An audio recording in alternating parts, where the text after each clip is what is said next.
with Oklahoma State coach Mike McGraw. Mike, listen, we've talked a lot, but this was a really, really impressive round for a couple of reasons, I think. One, you played four-legged, and Peter Uline's not here. I mean, it's always next man up at Oklahoma State. This had to be an impressive round. Well, I was really pleased that Kevin followed up a really good round. Kevin Tway followed yesterday's good round with another good one today.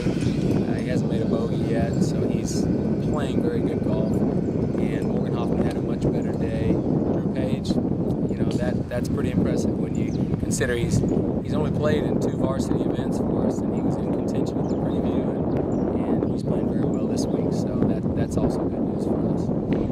Obviously, the wind is the biggest factor here. We haven't had a whole lot of wind the first couple of days, so you can go low, but you still have to do it, and everybody has to do it. What's been the key to getting that done?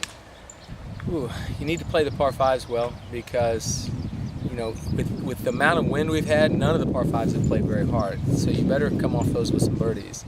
And staying patient when you know everybody in the tournament's making birdies is also a hard thing to do. It's not easy for anyone.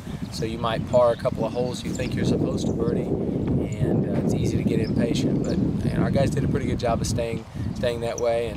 And yeah, you're right. We played today pretty well considering the conditions, so I was really happy. I thought the conditions got tough late in the round. The wind actually started blowing. I know some people hit 4 irons on number 7, whereas when we came through it was 7 irons and 6 irons. So the golf course was changing toward the end of the round. And I know that you and I've talked about this before too. You'd rather see it blow really hard. That's Oklahoma State golf. You're used to that, right? Well, we see a little bit of wind, so if it blows, it certainly does tend to spread the field. It didn't blow until late in today's round, but you know what?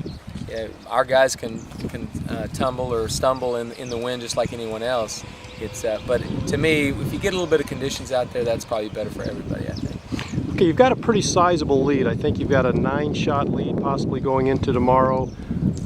What do you do differently as opposed to maybe a tight lead? Anything you think about differently?